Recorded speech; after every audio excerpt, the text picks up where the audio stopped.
이제 감가 수정을 보겠습니다. 감가 수정에서 이제 감가 요인이라는 주제가 있고요. 요거는 이제 조금 전에 얘기했던 물리적 감가, 기능적 감가, 경제적 감가, 거기에 대한 거예요. 물리적 감가는 어떤 건가 하면은 물리적으로 파손되는 거 있죠.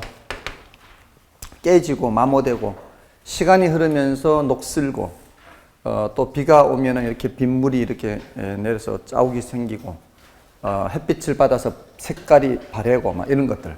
이거는 주로 시간의 경과와 관련돼요. 시간의 경과와 관련된 이제 노후와 같은 거, 마모 파손 이런 것들. 다음에 이제 기능적 감가가 있고요. 기능적으로 문제가 있는 거예요. 얘는 기능적으로 문제가 있는 거는 처음에 지을 때 잘못 지은 거예요. 뭔가 이제 설계가 잘못된 것들, 용량이 안 맞는 것들, 이런 것들이 주로 기능적 감가예요. 경제적 감가는 부동산의 외부 요인 때문에 나타나는 거예요. 부동산 자체는 아무 이상 없어요. 부동산 외부 때문에 나타나는 건 전부 다 뭐예요? 경제적 감가예요. 옆에 쓰레기 소각장이 생겼어요. 뭐예요? 경제적 감가예요. 물리적으로는 아무 이상 없어요. 그러면 이제 가치가 떨어지는 거죠. 또 한때 왜 인기 있던 물건 인기가 없어지는 거 있잖아요. 건물 자체는 아무 이상이 없어. 근데 찾는 사람이 없어. 이제 인기가 떨어지니까. 건물에 기능적으로 문제 있어요? 없어요? 없어요. 근데 가치는 떨어져. 사람들이 안 찾으니까. 이런 걸 뭐라고 얘기하는가 하면은 시장성 감퇴라 그래요. 이것도 무슨 감가예요? 경제적 감가. 시장성 감퇴라는 말이 그거예요. 사람들의 이 시장에서 찾지 않는 거. 이런 거는 물리적으로는 아무 이상 없잖아요. 기능적으로도 아무 이상 없잖아요. 근데도 가치는 떨어지잖아요. 그러면 전부 다 경제적 감가예요. 부동산 자체의 문제가 아닌 건 전부 다 무슨 감가예요? 경제적 감가예요. 뭔지 아시겠죠? 그래서 외부 요인에 의한 감가예요. 그러니까 얘가 제일 쉬워요. 부동산 자체의 문제가 아닌 건 전부 다 경제적 감가다. 그 다음으로는 얘를 판단하기가 쉬워요. 물리적 감가. 물리적으로 파손된지 안 된지. 이거는 시간의 경과를 보면 알 수 있거든요. 다음이 기능적 감가. 얘가 제일 헷갈릴 수가 있어요. 그래서 기능적 감가를 좀 주의를 하시면 돼요. 그래서 471쪽에 표가 있죠. 기능적 감가 요인에 건물과 부지의 부적합 이런 말 있죠. 471쪽의 표에. 찾으셨어요? 건물과 부지의 부적합이에요. 이게 뭔 소리일까요? 예를 들어 이 부지는 넓은데 건물은 이상하게 조그만 거 그냥 한 개 지어 놨을 때 이 땅을 잘못 사용하고 있는 거죠. 또는 여기 뭐 상업용 건물을 짓는 게 가장 잘 이용하는 건데 뭐 주택을 지어 놨다든가 이게 잘 이용을 못 하는 거예요. 안 맞게 사용하는 거죠. 토지하고 건물하고 안 맞게 사용하면은 그거는 가치가 떨어지게 되는 거예요. 그거는 처음서부터 가치가 떨어지도록 잘못 지은 거죠. 그건 기능적 감가가 발생하는 거예요. 그 다음에 설계가 불량한 것도 마찬가지예요. 설계가 불량하면은 처음서부터 감가가 발생할 수가 있어요. 제가 다닌 학원 중에 이 화장실이 진짜 그 막 축구를 해도 될 것 같은 좀 과장해서 말하면 진짜 거기서 운동을 해도 될 만큼 넓어요. 근데 여자 화장실은 또 너무 적어. 오히려 남자 화장실이 훨씬 더 커요. 여자 화장실이 훨씬 더 작아. 이거는 설계를 잘못한 거죠. 원래 여자 화장실이 더 넓어야 되잖아요, 이게. 칸수가 이게 더, 이렇게 이 공간이 더 넓어야 똑같은 칸을 만들더라도 그렇게 되잖아요. 근데, 이 남자 화장실 넓이가 여자 화장실 넓이 한 4배는 넘을 거예요. 진짜 넓다니까요. 그러니까 이걸 처음에 만들 때 남자 화장실과 여자 화장실을 바꿔 만들었어야 되는데 왜 그렇게 만드는지 도대체 이해가 안 돼, 거기는. 그러니까 설계를 잘못한 거지. 설계를 잘못한 설계를. 그런 것들은 무슨 감가예요? 기능적 감가예요. 처음서부터 그랬을 거 아니에요. 아무튼 그런 건 다 설계가 불량한 거예요.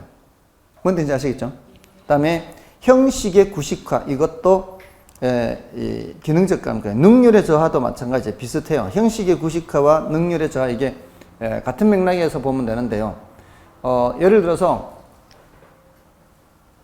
새 핸드폰을 사주기로 약속을 했어요. 투지로. 포장도 뜯지 않은 투지예요. 물리적 감가 있어요, 없어요?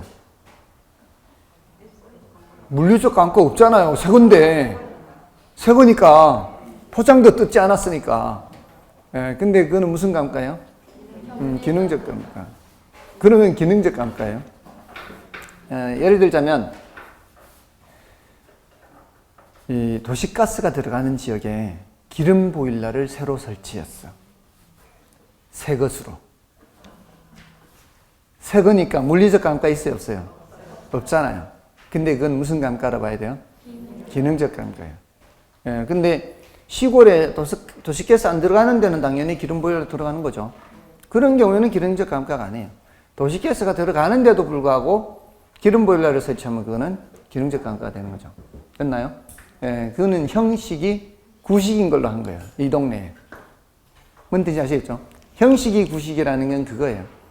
예, 이걸 물리적 감가로 생각하면 안 돼요.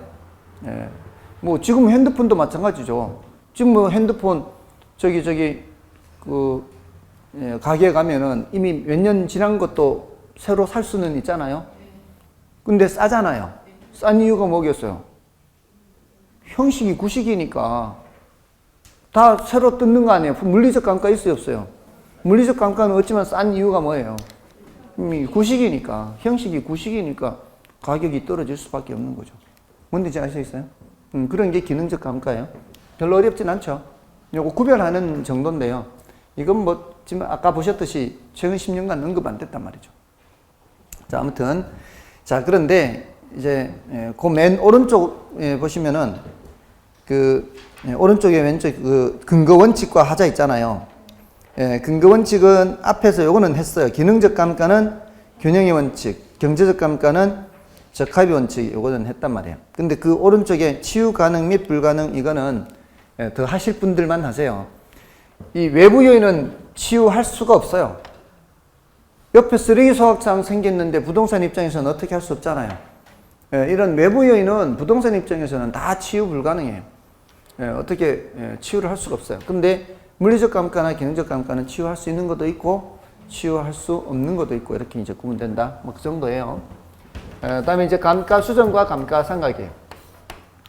이 감가수정은 요거 이제 감가수정 방법이 먼저 나오는데 우리 교재에서는 두 장을 넘기시면은 그 감가수정과 감가상각 비교가 있죠. 거기 이제 우리 교재에서는 여기 감가수정이 오른쪽에 있죠. 감가상각이 왼쪽에 있고, 우리 이제 감가수정 입장에서 봐야 되잖아요. 감가수정은 어디서 쓰는 표현이에요? 감정평가에서 쓰는 표현이고요. 이거는 기업 회계에서 쓰는 표현이에요. 그리고 목적이 달라요. 얘는 뭘 판정하기 위한 거예요? 경제적 가치를 판정하기 위한 거예요. 감가수정은. 감가상각은 원가 배분이라고, 원가 배분. 기업이 제품을 만들 때는 그 제품 제조 원가가 들어가잖아요. 원가가 발생하잖아요. 근데 그 원가가 그 물건 만드는 데 들어가는 재료비만 드나요? 그 물건을 만들기 위해서는 기계도 있어야 되고 건물도 있어야 되고 이런 게 있어야 되잖아요. 그러면 그 기계 샀는 값도 제품 제조 원가에 반영해야 되지 않나요? 공장 건물 가격도 제품 제조 원가에 반영해야 되죠. 그렇게 원가 배분한다 그래요. 그런 것들을. 여러분들은 기계값 안 뽑을 거예요? 건물값 뽑아야 될 거 아니에요. 그 기계값, 건물값을 어디서 뽑아요? 제품 팔아서 뽑아야 될 거 아니에요. 그러면 기계값을 얼마 정도 그 제품 만들 때 반영해야 되지 않나요? 이렇게 나누어야 되잖아요. 첫 번째 고객한테 당첨됐다고 다 기계값 덤탱이 씌면 안 되잖아요. 건물값 덤탱이 씌우면 안 되잖아요. 그게 한 사람한테 덤탱이 씌우면 안 되고 그 제품 한 개 한 개마다 어떻게 똑같이 원가를 나눠야 될 거 아니에요. 그렇게 원가 나누는 게 원가 회계학에서는 그걸 감가상각이라 한다 이 말이에요. 됐죠? 안 돼도 할 수 없어요. 그냥 지나갈게요. 계속 여기 있을 수 없으니까. 그리고 여기는 항상 재조달 원가를 기초로 해야 돼요. 출발이 재조달 원가예요. 앞에 재조달 원가 빼기 감가수정 하잖아요. 근데 여기는 취득 원가를 기초로 해요. 취득 원가. 이게 뭔 소린가 하면 처음에 취득할 당시를 기준으로 한다면 이 값이나 이 값이나 같아요. 근데 1년이 지난 시점에서 계산을 하려면 얘는 1년이 지난 시점에 새 것 가격을 새로 계산해야 돼요. 경제적 가치는 항상 언제적 당시로 바꿔서 생각해야 돼요. 기준 시점으로 바꿔서 생각해야 돼요. 얘는 계속 바뀌어요. 1년 지나면 또 바뀌고 또 바뀌고 2달 지나도 바뀌고 계속 바뀌어요. 뭐가 바뀌니까? 기준 시점이 바뀌니까 계속 바뀌는데 얘는 취득할 때 당시 들었던 돈만 뽑으면 돼요. 제품 만들어서. 그러니까 얘는 항상 고값으로 고정돼 있어요. 항상 고값으로. 그것만 뽑으면 되니까. 제품 만들어서 판매할 때. 뭔 뜻인지 아시겠어요? 근데 경제적 가치는 그게 달라질 수 있다는 거예요. 물건, 이 건물이 지을 당시는 10억이라도, 이 건물 생각 안 해도 돼요. 여러분들 사는 집 생각하면 돼. 여러분들 사는 집 분양받을 때 살 때 얼마 샀어요? 예를 들어, 1,000만 원 샀어. 그럼 지금 1,000만 원 해요? 1,000만 원보다 더 하죠? 더 하잖아요. 건물은 낡았는데. 건물은 낡았는데 왜 돈이 더 올라갔어요, 가격이? 그것은 새 거는 더 비싸다는 뜻이에요. 새 아파트는 더 비싸다는 뜻이에요. 예, 그러나 낡았으니까 그나마 좀 낮은 거지. 새 아파트는 더 비쌉니다. 재조달 원가로 계산하면. 뭔 뜻인지 아시겠어요? 예, 그렇게 보는 거예요. 더 낡아졌는데도 여러분들 아파트 가격 올라가는 거 생각하면 돼요. 계속 바뀌는 거예요. 새 것은 더 올라가 있다 이 말이에요. 예, 그렇게 하면 되고요. 그 다음에 이쪽은 뭔가가 적용이 잘 안 돼요. 이쪽은 적용이 잘 돼요. 예를 들어 관찰감가 하는 게 있어요. 눈으로 보는 거. 눈으로 보는 관찰감가 여기는 적용이 돼요. 근데 감가상각에는 절대로 안 돼요. 왜냐하면 기업 회계는 신뢰도가 굉장히 중요해요. 신뢰성이. 그거 기업 회계에서는 그 기업 회계 장부 보고 주식 투자하는 사람들 주식 투자하고 막 그 회사 주식 뭐 이렇게 할 거 아니에요. 근데 관찰감가법을 써버리면 회계 조작이 가능해요. 눈으로 봐서 별로 감가가 안 됐는데도 많이 감가됐다고 해가지고 비용을 많이 계산해버려. 그럼 그 회사가 실제로 얻는 이익은 굉장히 큰데 비용이 많이 나와버리니까 이익이 얼마 안 된 것으로 계산될 수도 있고, 또 감가가 많이 돼야 되는데도 불구하고 감가를 조금밖에 안 해버리면 비용이 조금밖에 계산 안 되니까 이익이 이만큼 많아지게 계산이 돼버리는 거죠. 그러면 안 된다는 거죠. 조작을 할 수가 있다면 조작. 그래서 관찰감가 여기서는 안 돼요. 근데 여기서는 가능해요. 물론 얘를 위주로 하지는 않아요. 다른 방법을 위주로 하는데 눈으로 보는 방법도 병용을 할 수가 있어요. 다음에 여기는 조금 전에 봤죠? 경제적 감가 있죠. 경제적 감가. 경제적 감가 적용이 안 돼요. 외부 요인에 의한 감가 안 된다고요. 근데 여기는 외부 요인에 의한 감가가 돼요. 다음에 여기는 토지에 적용이 안 돼요. 토지는 감가라는 게 없어요. 토지는 영속성 때문에 기업 회계에서는 감가 없어요. 근데 여기서는 방금 봤듯이 무슨 감가 있어요? 경제적 감가 있잖아요. 토지에 경제적 감가 있을 수 있죠. 옆에 쓰레기 수확상 생기면 땅값 떨어지잖아요. 적용되는 거예요. 그러니까 감가상각에는 적용이 잘 안 되고요. 이쪽은 적용이 다 되는 거예요. 그리고 이쪽은 법정 내용 연수를 중시해요. 법정 내용 연수를 중시하는데 이쪽은 경제적 내용 연수를 중시해요.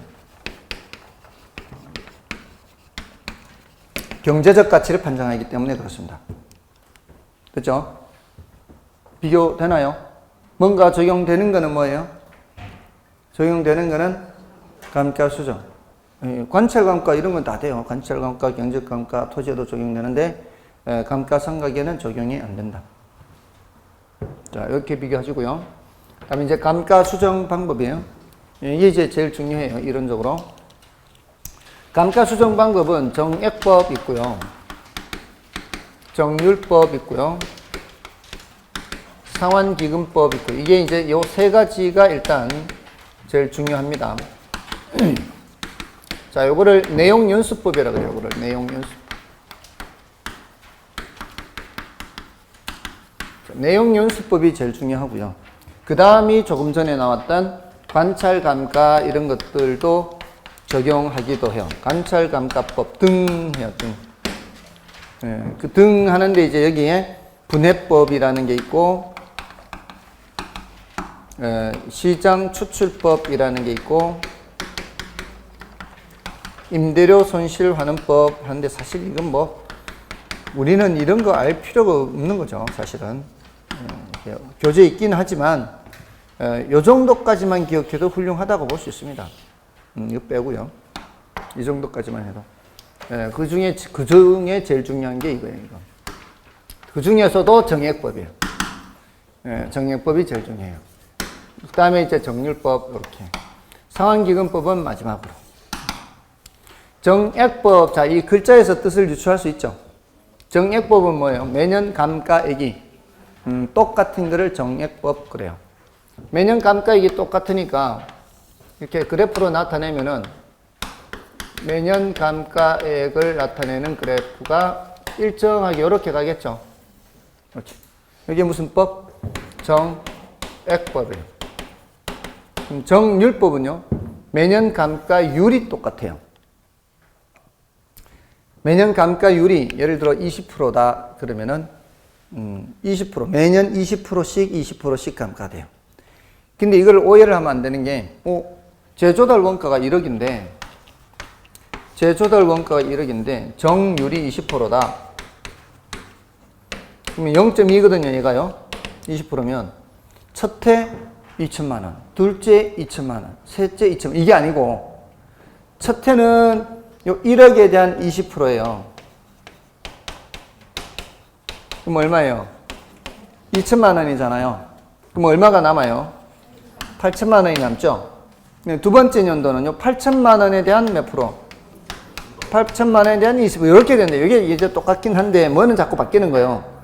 여기 들어가는 이제 전년말 잔가로 들어가요. 전년말 잔가로. 그래서 이게 금액이 달라져요. 그럼 이제 얼마 남아요? 6,400 남죠? 요 계산할 때 지금 방금 어떻게 했어요? 8,000에서. 이거 뺐잖아요. 앞으로는 그렇게 하지 마시고 8천만 원에다가 곱하기 0.8 하면 8, 8이 64 훨씬 쉬워요. 20%를 지금 빼잖아요, 지금. 이 정률이 매년 감가율이 20%인데 20%를 뺀다는 얘기는 80%를 곱한다는 얘기하고 똑같아요. 자, 그러면은 여기 오면은 이제 6,400이죠. 그럼 여기서 다시 또 어떻게 0.2 해서 얼마예요? 1280 이렇게 되는 거죠. 자, 이런 식으로 내려가니까 매년 감가액이 점점 어떻게 해요? 줄어든다고요. 그죠? 그래서 여기 표시하면 어떻게 되겠어요? 이렇게 표시가 돼요. 여기 이제 정률법이에요. 자, 여러분이 보셨을 때 예를 들면 얘는 정액 부분 이런 거요. 1억짜리 재조달 원가가 있는데 내용 연수말 잔가가 1,000만 원이에요. 내용 연수말 잔가가 1,000만 원이면 다 지나도 폐재가치 뭐 이런 걸로 인해서 1,000만 원은 남는다 이 뜻이에요. 근데 전체 내용 연수가 10년이에요. 이렇게 하면은 전체 내용 연수 10년간 총 얼마 내려간다는 얘기예요. 10년간 9천만 원 내려간다는 뜻이에요. 그러니까 10년간 9천이니까 이걸 일정하게 나누려면은 9천을 10등분 해야 되는 거예요. 그러니까 1년에 얼마씩이에요? 900, 900, 900씩 이렇게 내려가는 거죠. 그러니까 이게 900, 900, 900씩 내려간다면 얘는 첫 해는 2천, 둘째는 1600, 셋째는 1250 이렇게 내려간다 이 말이에요. 자, 여러분이 보셨을 때 어떤 계산이 더 쉬울 것 같아요? 정액법이 더 쉽죠. 정액법이 더 쉬워요. 정률법이 더 복잡해요. 매년 감가액도 이렇게 다르고. 자, 그러니까 감정평가를 한다면은 쉬운 방법이 더 낫겠어요? 어려운 방법이 더 낫겠어요? 쉬운 방법이 더 낫겠죠? 근데 이제 문제는 실제 물건들의 가치 하락이 요런 식으로 같이 하락할 것 같아요.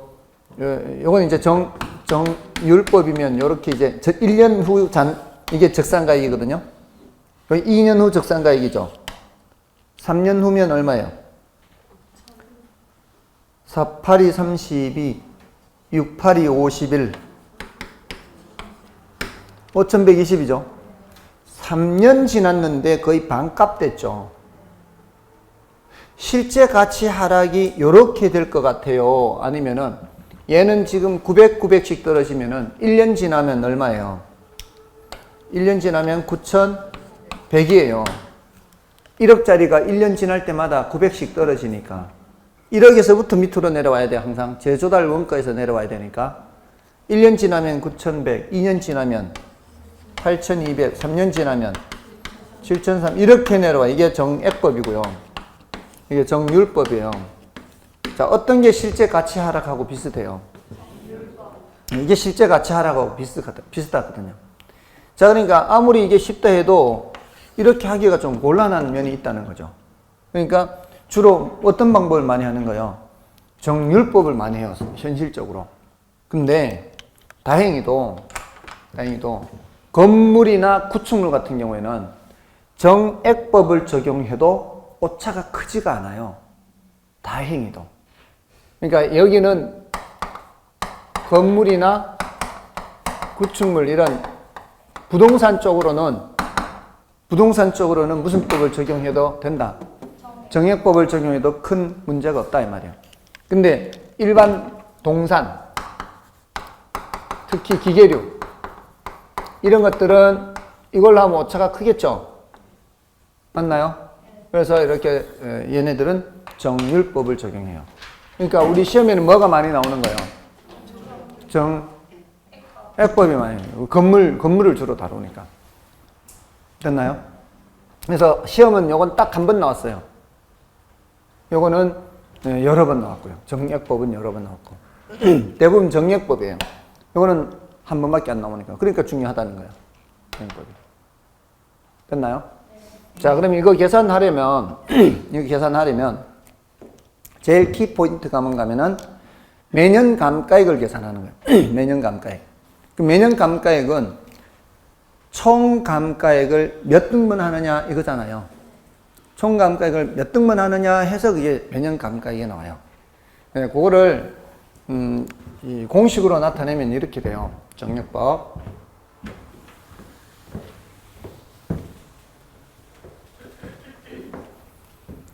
총감가액이라고 방금 표현했잖아요. 근데 문제에서는 총감가액으로 주기보다는 내용연수말 잔존가치율이 10%다 이런 식으로 줘요.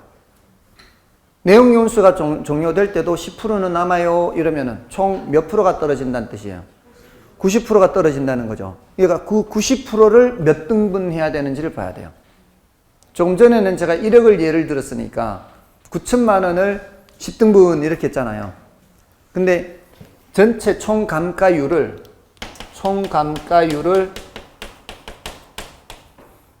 몇 등분 하는 거잖아요. 이게 몇 등분이 전체 내용 연수가 되는 거예요. 이러면은 1년에 감가되는 율이 나오죠. 여기에다가 곱하기 경관 연수를 하는 거예요. 그러면 전체 내려가는 같이 하락하는 게 나오죠. 그게 퍼센트로 나타나는 거예요. 퍼센트로. 전체 같이 하락하는 게. 그러니까 100%에서 밑으로 내려가는 크기가 나오는 거예요.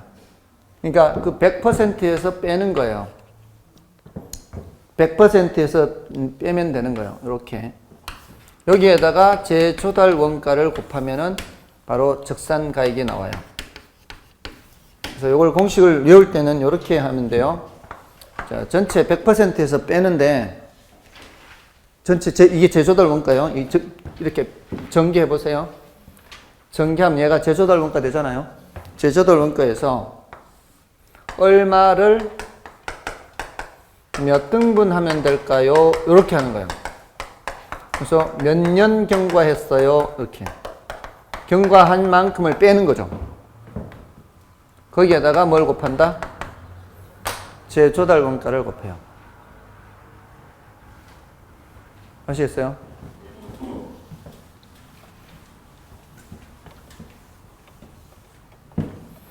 자, 이게 100%라고 치고요, 이게 100%예요, 100%.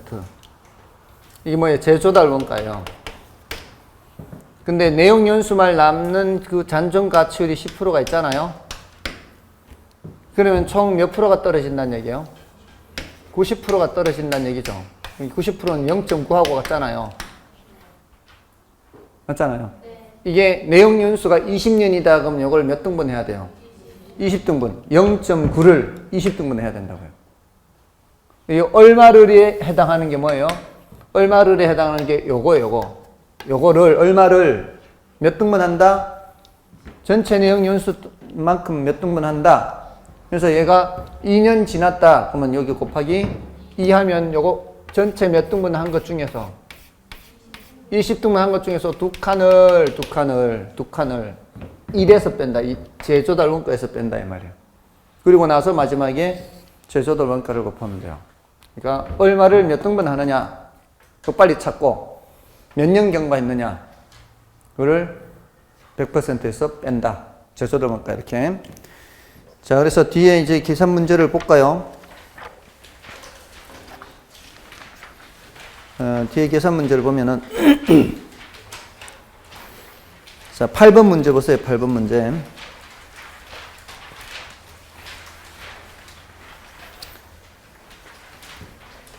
자, 기준 시점이 502쪽 있죠? 502쪽에. 502쪽에 8번 문제예요. 기준 시점이 2005년 10월 30일이고요. 건축비는 2억 원인데 언제 지었어요? 2003년 10월 30일 지었잖아요. 몇 년 지났어요? 2년 지났죠. 건축비는 매년 10%씩 상승했기 때문에 2억을 그대로 사용하면 돼요, 안 돼요? 2억을 그대로 사용하면 안 되고 2억에다가 10%씩 두 번 해야 되죠. 그럼 요 재조달 원가가 2억 아니에요? 재조달 원가 자리가 어떻게 돼요? 2억 곱하기 1.1 한 번만 하면 안 되고 두 번 해야 돼요, 두 번. 요 자리에 들어갈 거예요. 재조달 원가는 요 자리에. 맞나요? 그러니까 이 재조달 원가를 계산해서 이제 위치를 얼마를 몇 등분해서 몇 년 경과했느냐 재조달 이렇게 여기 이제 곱하면 되는 거예요. 그다음에 기준 시점 현재 잔존 연수가 48년이죠. 48년이 남았다는 얘기는 전체 내용 연수는 몇 년이란 얘기예요? 50년이에요, 50년. 그게 48등분 하면 안 돼요. 전체 내용 연수로 해야 돼요. 왜냐하면 재조달 원가는 새 것이기 때문에 새 것 내용 연수인 전체 내용 연수로 나눠야 돼요. 그래서 50등분을 해야 돼요. 근데 내용 연수 만료 시 잔존 가치율이 10%죠. 만료가 돼도 10% 남는다 이 소리는 총 몇 프로가 떨어진다? 90%가 떨어진다. 그러니까 얼마를에 해당하는 게 뭐예요? 얼마를에 해당하는 게 0.9가 되는 거죠. 맞나요? 그럼 1 빼기 0.9를 몇 등분해서 50등분해서 몇 년 지났어요? 2년 지났어요. 다음에 곱하기 이렇게 하면 돼요. 됐나요? 자, 그러면 계산기 두드리면 되죠. 이거 그냥 계산기 두드리는데 이거 쌀집 계산기 두드릴 때 조심하면 돼요. 쌀집 계산기 두드릴 때는 1 빼기 0.9 하면 0.1이 먼저 계산돼요. 그렇게 하면 안 되기 때문에 쌀집 계산기 이쪽을 먼저 해야 돼요. 곱으로 돼 있는, 곱이나 나누기로 돼 있는 이걸 먼저 해야 돼요.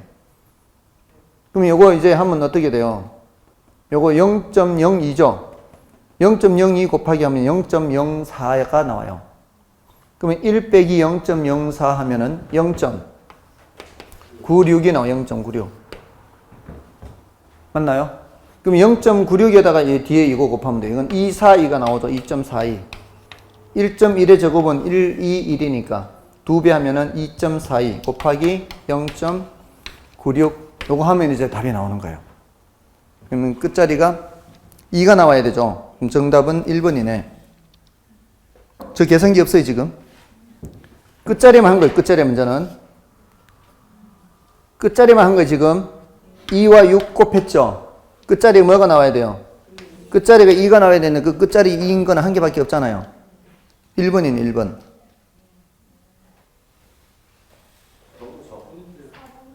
답이 4번이에요? 3번이에요? 왜 그러지? 뭐 잘못했는데. 0.9 나누기 50하면 몇이죠?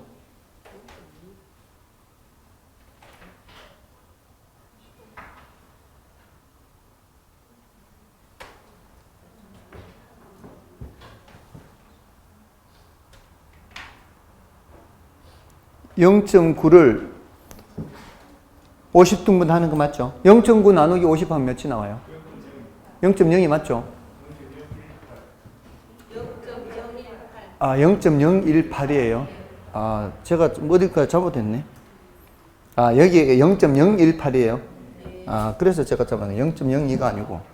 그럼 0.018이니까 여기 2를 곱하면 어떻게 돼요? 0.036인가요? 0.036. 아, 그럼 0.964네, 여기가. 맞나요?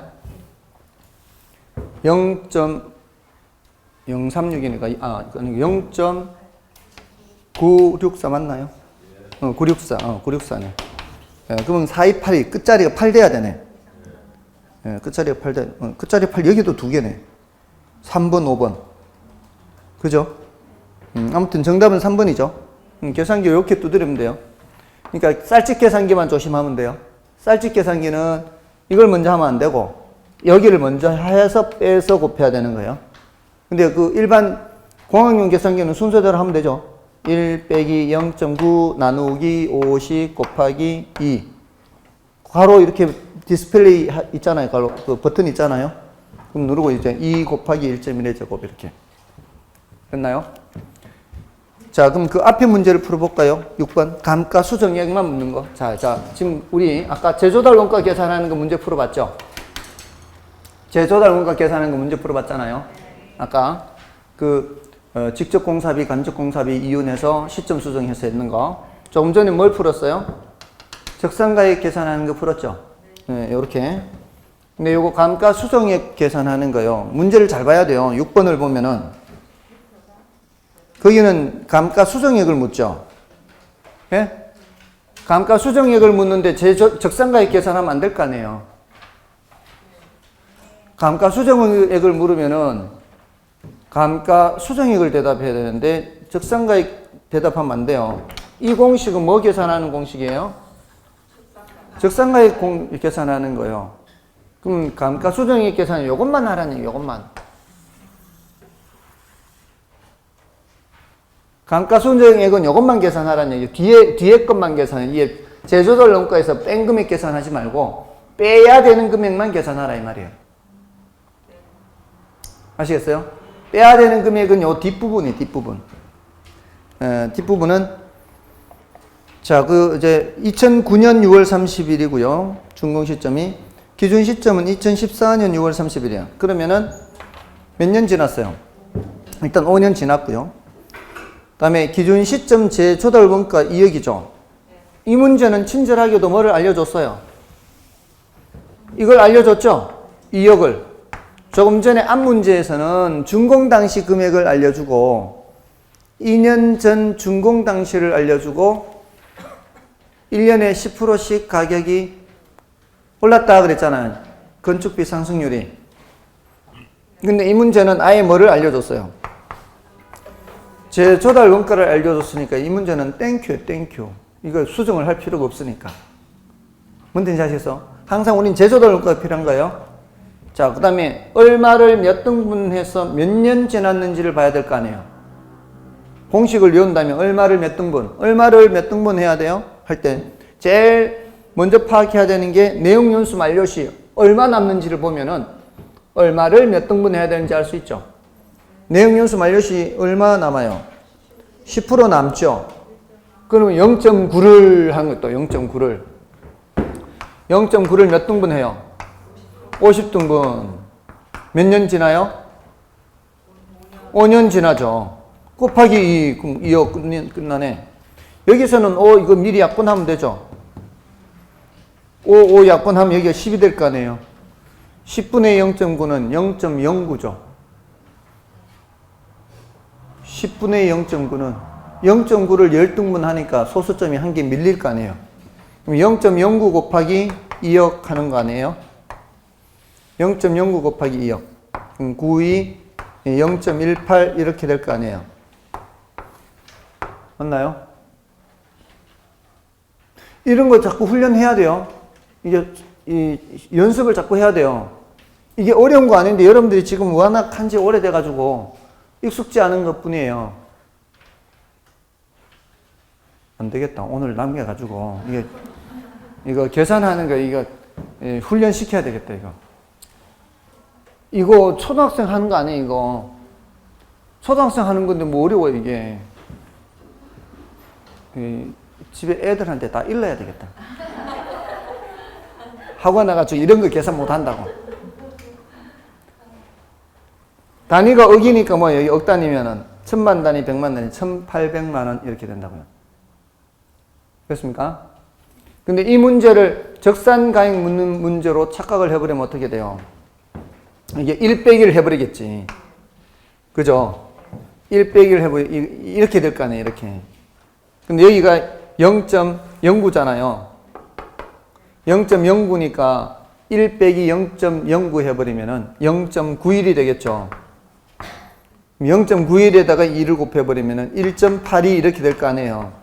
그러면 1억 8,200 이렇게 되겠죠. 그런 식으로 적산가액을 계산해버리는 거죠.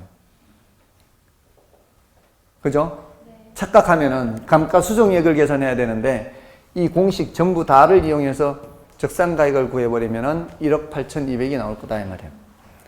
자, 그래서 이 공식을 외울 수 있으면 이 문제 풀고 이 공식 못 외우면은 패스.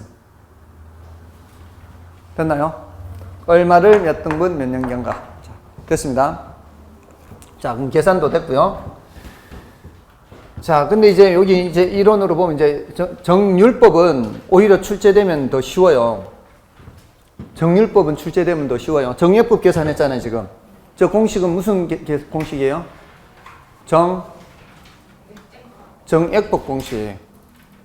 맞죠? 자, 근데 정률법은 문제에서 정률을 주잖아요? 정률을 주면 왜 쉽다 그랬어요, 아까? 곱하기 0.8만 계속 반복하면 돼요. 아시겠어요? 0.2를 주면은 1억에다가 처음에 이제 1억에서 0.8 곱하고 8,000 나오면 또 0.8 곱하고 6,400 나오면 또 0.8 곱하고 쉬워요, 안 쉬워요? 사실은 우리 시험에 정률법이 출제되면은 계산으로는 정률법이 더 쉬워요.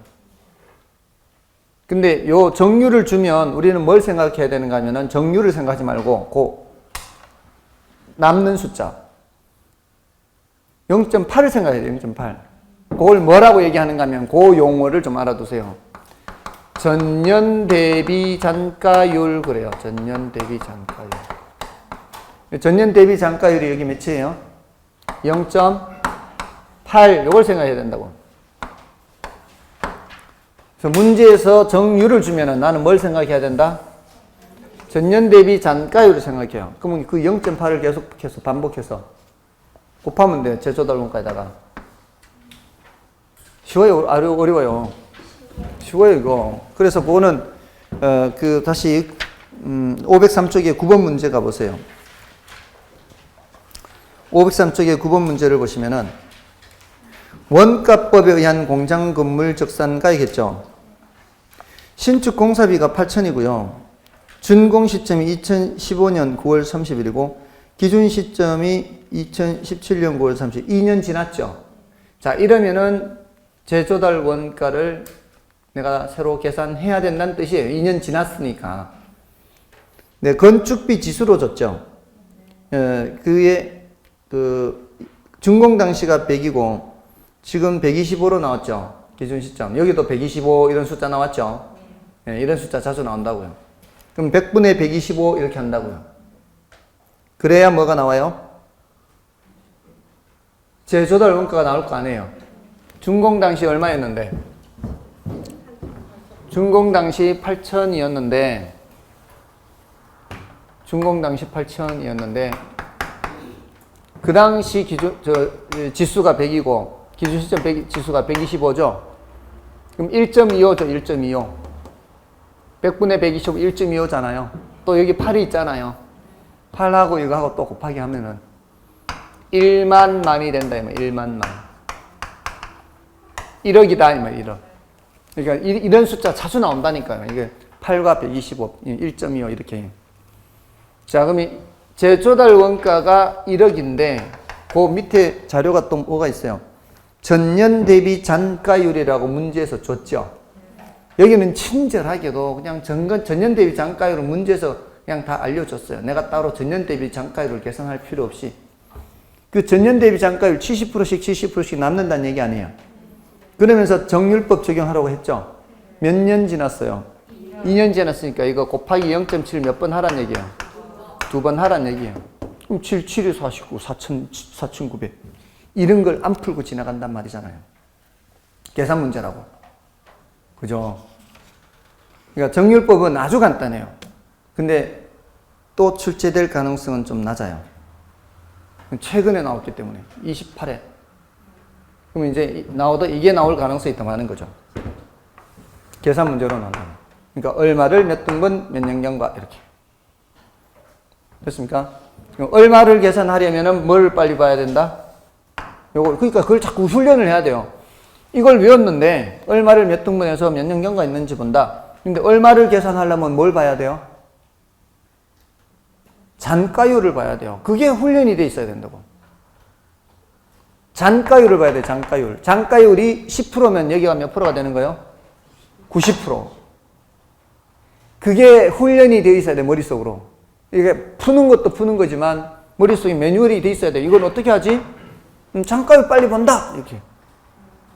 잔가율 10% 보면 여기가 90%. 잔가율이 0%면 여기가 100%. 1이에요, 1. 그때 1. 잔가율 0%도 출제됐어요. 여기 지금 없어서 그렇지. 잔가율 0%면 여기가 뭐가 되는 거예요? 1이 되는 거예요, 1. 1을 전체는 50등분 하는 거예요. 그때 50으로 해서 50으로 출제될 때 50으로. 1을 50등분 하는 거예요. 근데 아시겠죠? 그렇게 그 훈련을 해 놓으라고. 그러면은 안 어려워요. 얼마를 몇 등분 몇 년경과 이거는 쉽잖아요. 하면 얼마를 몇 등분 해서 몇 년경과다. 근데 얼마를 찾으려면 빨리 뭐를 봐야 된다? 잔가율을 봐야 된다. 됐어요, 안 됐어요? 그렇게 어떤 이 계산 문제는 다 매뉴얼이에요, 매뉴얼. 매뉴얼대로 평소에 훈련을 하면 되는 거예요. 그 순서에 따라 해야 되기 때문에. 근데 공식만 외워놓고 준비를 전혀 안 하면은 얼마를 어떻게 계산하지? 이렇게 되는 거죠. 얼마를 계산하는 훈련도 해야죠.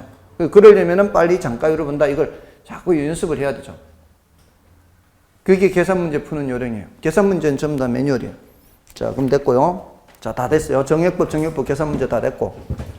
자, 이제 지금 여기 보시면은 정액법으로 이렇게 이제 감가를 하잖아요. 맨 끝까지 감가했는 거 다 하면 얼마가 될까, 이게? 9,000이 돼, 9,000. 이것도 정액법도 이게 평가액 말고 감가액이 매년 900이잖아요. 900. 이거 다 10년간 가면 얼마예요? 이것도 9,000이, 여기도 9,000, 여기도 9,000이에요. 그러면 이제 마지막에 남는 1,000만 원하고 합쳐서 다시 1억이 되거든요. 근데 이 정액법이나 정률법은 이렇게 그냥 덧셈을 한 거예요. 그냥 덧셈. 근데 이 회수되는 이 돈을 금고 속에 넣어 놓는 거나 다름없어요. 10년간. 회수되는 돈이 있으면. 그렇게 하지 않고 이 회수되는 돈을 은행에 적금 붓는 거예요. 적금 부어서 10년 후에 9,000만 원이 되도록 하는 거예요. 그러려면은 은행에 적금 부을 때는 900만 원보다 큰 금액 부어야 돼요. 900보다 적은 금액 부어도 돼요. 900보다 적은 금액 부어도 9,000 될 거 아니에요. 그렇게 해서 매년 감가액을 계산한 거를 상환기금법이라 그래요. 그러니까 이거는 이거죠, 이거. 10년 후에 얼마가 되도록 9,000이 되도록 매년 감가, 이걸 이제 결정하는 거예요, 이걸. 됐나요? 그래서 이거는 미랫돈 쪼개기예요. 미랫돈 쪼개기 무슨 계수 사용해요? 감채기금 계수죠. 연금은 목돈 나와야 돼, 목돈. 지금 푼돈 계산하는 거죠. 감채기금 계수. 그래서 얘를 감채기금법이라고도 해요. 얘를 감채기금법.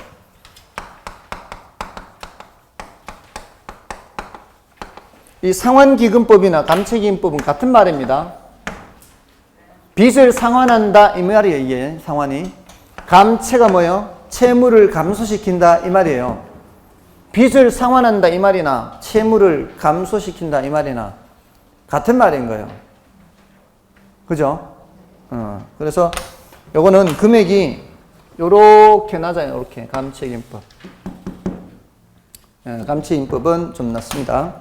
자, 이제 다 됐어요. 이론적으로 다 됐습니다. 다시 앞으로 가셔서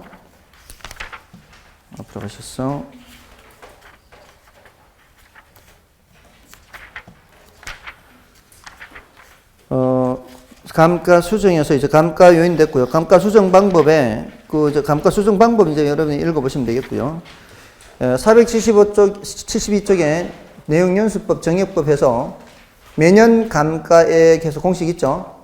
그 공식이 이제 분자에 있는 게 재조달 원가 빼기 전종 가격, 요게 총 감가액이거든요. 총 감가액인데 공식으로 할 때는 제가 총 감가율 이렇게 한 거예요. 이걸 이제 전체 내용 연수로 나눈 거고요. 그 정률법은 이제 매년 감가액이 전년 말 정가에다가 정률을 곱한 거고요. 그래서 정액법, 정률법 나머지는 이제 여러분들이 좀 읽어보시면 돼요. 아까 설명은 다 드렸으니까. 그리고 밑에 정액법, 정률법 비교표 있죠. 비교표를 함께 봐주시면 되겠고요. 그 다음에 오른쪽 페이지에 상환기금법에서는 키워드가 뭔가 하면은 첫 번째 문장에서 A의 첫 번째 문장 있죠. 첫 번째 문장 첫 번째 줄 끝에 이자 상당액 있죠. 이자 상당액 고려한 거는 뭐밖에 없는가 하면은 상환기금법밖에 없어요. 이 많은 감가수정 방법 중에 이자 고려한 건 딱 요거 하나밖에 없어요. 다음에 그 밑에 이제 표를 그래프를 참고로 하면 되겠죠. 정률법, 정액법, 상환기금법. 그래서 오른쪽에 감가 누계액을 보세요. 감가 누계액으로는 누가 제일 커요? 정율법이 제일 크죠. 맨 끝에 가기 전까지는. 그 다음에 정액법, 상환기금법이에요. 제일 많이 감가하는 게 누구란 얘기예요? 정율법. 그 다음에 정액법, 상환기금법. 이거는 거꾸로 말하면 평가된 가치가 누가 제일 낮다는 뜻이에요. 정률법이 제일 낮다는 뜻이에요. 반대로. 자, 그 밑에 정리된 게 그 밑에 박스의 내용이고 나머지 관찰감가법 등 나머지는 이제 이런 게 있다는 정도예요. 넘어가시고요. 이제 가로 4번 됐고. 다음에 적산법 됐고요. 이건 임대료 구하는 방법은 중요도가 낮으니까. 다음에 이제 비교 방식으로 넘어가면 되겠죠. 자, 비교 방식은 좀 쉬고 하겠습니다.